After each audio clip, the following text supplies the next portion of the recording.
সম্মুখে গিয়ে বললেন, তুমি তো মুহাম্মদ? বলে হ্যাঁ আমি মুহাম্মদ। কেন আসছো? ও মুহাম্মদ, মক্কা মদিনা, এমনকি আমি মক্কা মদিনার ইতিহাস করে দেখলাম মুহাম্মদ, তোমার মতন ভালো একজন ছেলে মক্কা মদিনার জমিনের কোথাও নাই। ভালো ছেলে মুহাম্মদ সাল্লাল্লাহু আলাইহি ওয়াসাল্লামের মতন কাউকে পাইলাম না। মুহাম্মদ একটু গুনাহ শুধু একটা বিপদে পড়ে তোমার কাছে আসে। ও মুহাম্মদ, আমার বিপদটা আমি জানি, তুমি মুহাম্মদ ছাড়া আর কেউ তাড়াইতে পারে না।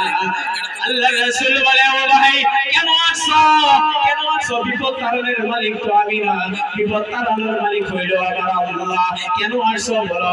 ও মুহাম্মদ, আমি একটা কথা জানতে চাই, আবু জেহেল তোমার কি হয়? মুহাম্মদ সাল্লাল্লাহু আলাইহি ওয়াসাল্লাম আল্লাহর নবী বলেন, আবু জেহেল আমার চাচা হয়। ও মুহাম্মদ, আবু জেহেলের কাছ থেকে কিছু টাকা আমি নিয়েছিলাম, টাকা দেওয়ার সময় হয়ে গেছে, টাকা দিতে পারি না।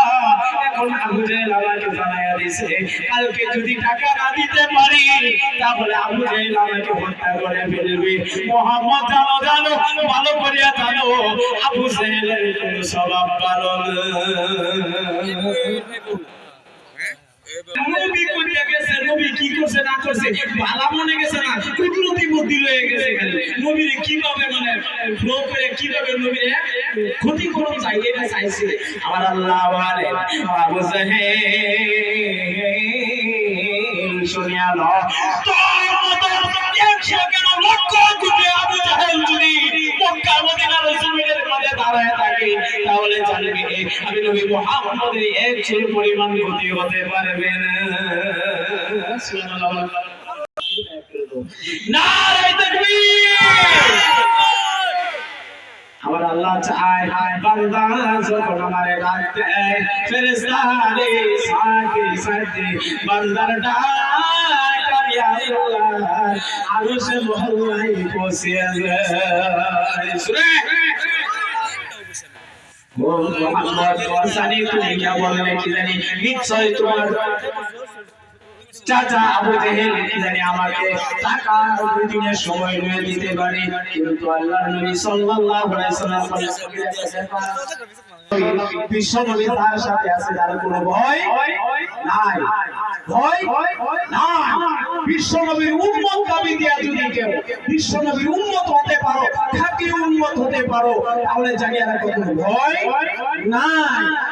নবীর উম্মত হইল দূরের কথা, তখন তো দেখা যাচ্ছে নবীর যতটুকু করুণ লাগে, নবীর যতটুকু মজেজা, নবীর মতে হুকুম মতে, নবীর চালচলন মতে আমরা যেগুলি করুণ লাগে এগুলি না, তখন তো ব্যস্ততা খালি দুনিয়া দেয় না দুনিয়া। মুহাম্মদ যাও যাও যাও যাও, সময় হয়ে যাইতেছে। আবু জেহেল জানি কোন দিক থেকে বাইরে হয়ে আসে, পড়াশোনা নাই। হ্যাঁ, কেউ যদি চেয়ার করবে না, এরিয়া যদি দিবার তারিখ 1টা 2টা 3টা তারিখ পার করে বাদে রাস্তা ছাড়বে না, নেতা তার বাইরে করে যা যায় করেছে আজকে হতে টেহা দিব, আর না হয়তো রক্তর গোলাগুলি পাইবে না। মুহাম্মদ সাথে গেল, ওই ইহুদি ভাইয়ের সাথে গেল। এর আগে শুনে আনন্দ ভাইয়ের আমার নিষ্ঠুর আবু জেহেল সারাটা রাত মক্কার অলিগলি তালাশ করলো, মুহাম্মদকে কোথাও পেল না। সার্কিট করে নিয়ে তালাশ করলো, কারণ মুহাম্মদকে মারবো মারার জন্য, কিন্তু পাবে না, পাবে না, পাবে না, পাবে না। সারা রাত ওয়াজার থেকে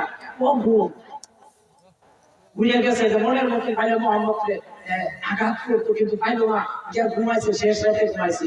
বিবিরে বলে, বেবি আমার ডাক দিও না, বিবি তুমি কি জানো না আমার ঘুম যদি পুরা না হয়, বিবি আমার মেজাজ ঠান্ডা হয় না। আবু জেহেল কি বলল, আমার ঘুম যদি পুরা না হয় তাহলে মেজাজ আমার ঠান্ডা হইতো না, সারা রাত ডিউটি করে এখন আসছি, কখনো ঘুমাইছি, বিবি ডাক দিও না, তুমি তো জানো। সবাই আমার বন্ধুরা আমার এত সময় এত সুন্দর করে সালাম দিল কি দিল একজনের বাড়ি আরেকজন গেলে নবী একটা সুন্দর চিন্তা করবেন সালাম দিবে কি দিবেন সালাম আমার কাছে সালাম হয় ওই নাকি সালাম আল্লাহ বাড়ি দেউরি সামনে গা কব এই লোক ভাই বাইতাছ ওরা ভাই তো নাই তোর ভাবি আছেন না রে তোর হবে ভুলে দেন ভাবি আইতে আছে বাড়ির ভিতরে বসে ইজাজত কই আছে তোমার বাড়িতে যদি গার্জিয়ান নাই মুরব্বি নাই তাহলে তুমি বাড়িতে ঢুকো না খেলা মেরে খালি ঢুকে হলো নাকি কিছু মানুষ আছে না বাড়ি বেড়াই নাই কই নাই ঠিক আছে ডাক দিছে কোসে বেড়াই নাই তাই আওয়াজ আছে বেড়াই নাই তাও একটা হেপাকে ঢুকে বসে আল্লাহ রাব্বানা বারাবা সালাম দিল আগে কি দিছে এদের রাউকার আগে কি দিছে সালাম দিছে না আমি নিজের বাড়ি তোমাকে সালাম দিলাম আজকে থেকে সবাইকে সালাম দিবেন তো কেরা কেরা দিবেন এটা আপনারা জানেন না রাই তাকবীর বাড়িতে সালাম দিবেন হে সালাম তো নাই পেন্ডাস তারা যাইতাছে বালা বাজারও বালা বাড়ির সামনে থেকে মোটর এরকম মনে করছে মানে ভিড়ি চারদিকে সামর লাগলো ভাবে আছে রে আজকে পুরো পুরি নরম করে খায় আছে না কি আছে মিজাজটারে গরম বাড়ির সামনে গা বাইকে ঢুকায় যায় পুরো ভাঙে বাড়াই আদরের ডাক না কিন্তু আল্লাহর রাসূল বলে বাড়িতে ঢোকার আগে তোমার বাড়ি হচ্ছে অপর বাড়ি যাইয়া একটা সালাম পৌঁছে দিবা